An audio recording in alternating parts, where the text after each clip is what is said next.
Le titre de ce livre, c'est Un si grand salut. Il est écrit par le bien-aimé frère Hall. Nous sommes présentement à la partie 14 de ce livre. Chapitre 6, petit 5. Chapitre 6, petit 5. Je répète, nous sommes à la partie 14 de ce livre. Chapitre 6, petit 5.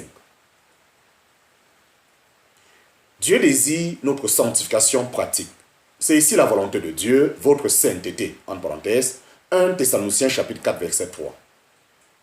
Il ne la considère pas comme quelque chose de facultatif ou de passager, mais il travaille en nous pour que notre progression en elle, nous progressions en elle constamment. L'apôtre exprime le désir que le Dieu de paix lui-même vous sanctifie entièrement, en parenthèse, 1 Thessaloniciens chapitre 5, verset 23. Le Seigneur priait pour que les siens soient sanctifiés, en parenthèse, Jean chapitre 17, verset 17, et il sanctifie lui-même son assemblée. Il la purifie par la parole afin de se la présenter bientôt, glorieuse, n'ayant ni tache, ni ride, ni rien de semblable, en parenthèse, Éphésiens chapitre 5, verset 27. Question numéro 6, chapitre 6, petit 5, question 1, qu'est-ce qu'un saint? Chapitre 6, petit 5, question 1, qu'est-ce qu'un saint?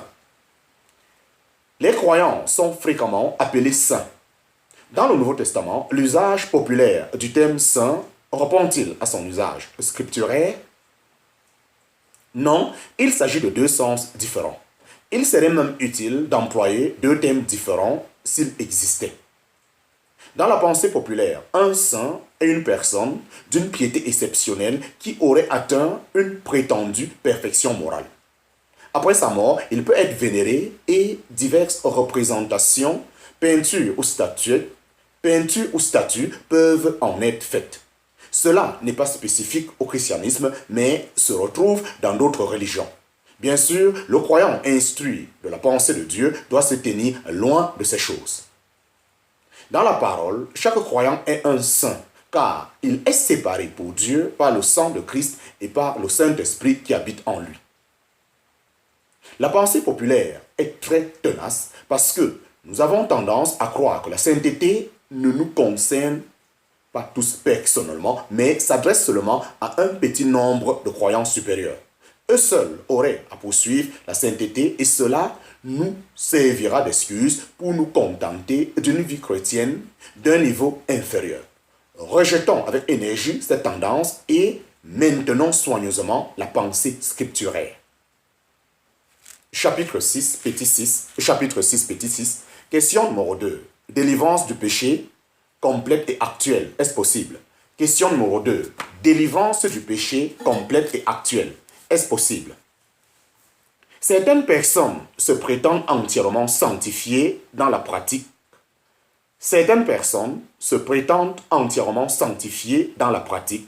Complètement délivrées du péché. La parole de Dieu confirme-t-elle ces affirmations? Certaines personnes se prétendent entièrement sanctifiées dans la pratique, complètement délivrées du péché. La parole de Dieu confirme-t-elle ces affirmations? Aussi longtemps que nous aurons nos corps naturels, issus d'Adam, le péché sera en nous. Le péché sera en nous. Affirmer que l'on peut être déjà sur la terre complètement délivré du péché est une erreur. L'apôtre Jean dit, si nous disons que nous n'avons pas de péché, nous nous séduisons nous-mêmes. En parenthèse, 1 Jean chapitre 1, verset 8. Nous n'avons aucune excuse pour céder au péché puisque nous avons un pouvoir suffisant à notre disposition pour nous en préserver. Cependant, l'Écriture affirme, nous faillissons tous à plusieurs égards. En parenthèse, Jean chapitre 3, verset 2. Nous en faisons tous la triste expérience et nous le confessons facilement. S'il n'en est pas ainsi, notre sens du péché est tristement émoussé.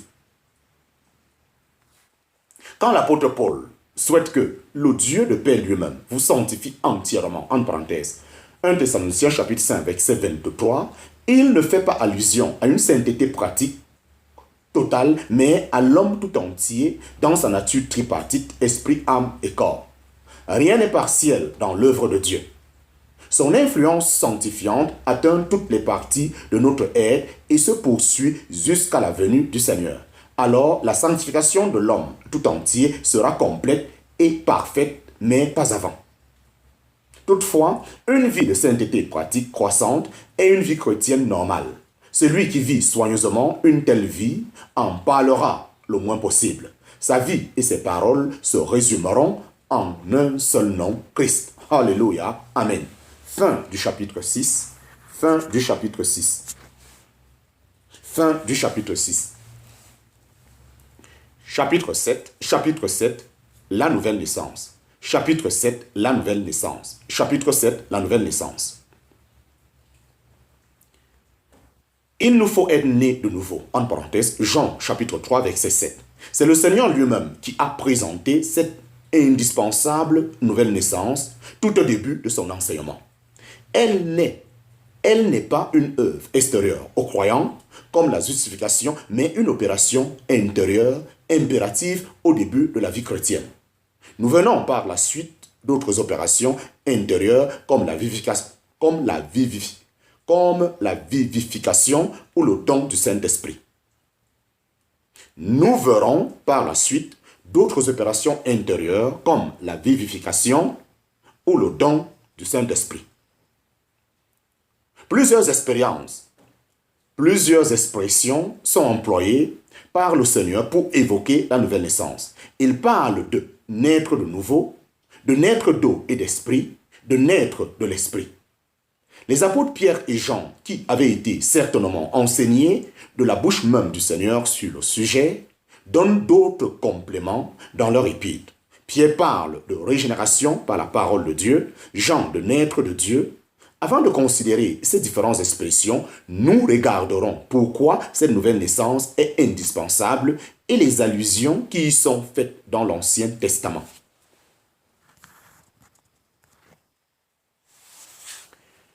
Chapitre 7, petit 1, nécessité de la nouvelle naissance. Chapitre 7, petit 1, nécessité de la nouvelle naissance.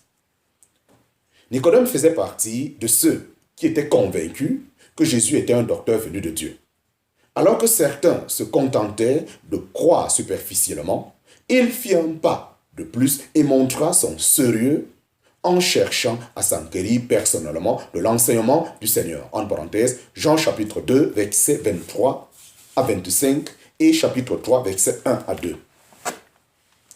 Nicodème était un chef des Juifs, un docteur d'Israël. Cependant, malgré ses qualités, malgré ses titres et son appartenance à la nation la plus favorisée, il dut s'entendre dire, si quelqu'un n'est né de nouveau, il ne peut voir le royaume de Dieu.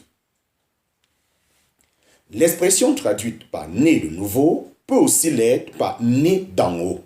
En parenthèse, même thème qu'en Jean chapitre 3, verset 31.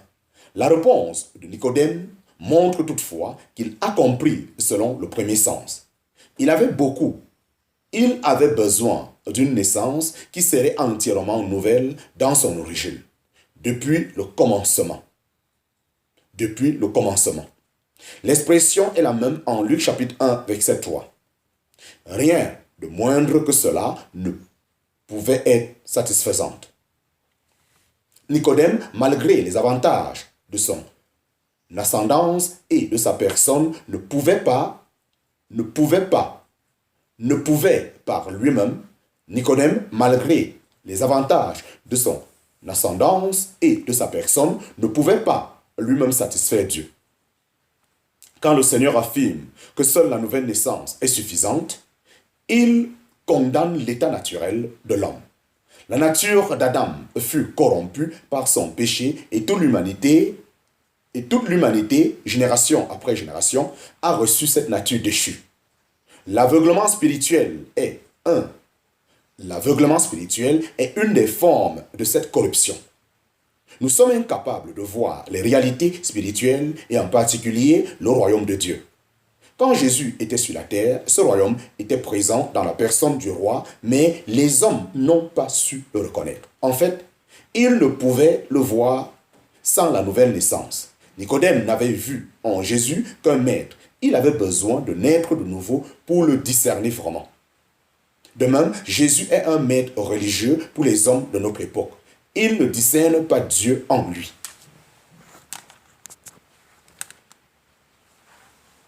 Si la nouvelle naissance est indispensable pour voir le royaume de Dieu, elle l'est encore davantage pour y entrer. L'homme naturel ne peut absolument rien faire pour cela. C'est une question de nature et donc de naissance. Ce qui est né de la chair est chair, l'éducation, la civilisation, ou même la christianisation ne change rien au problème.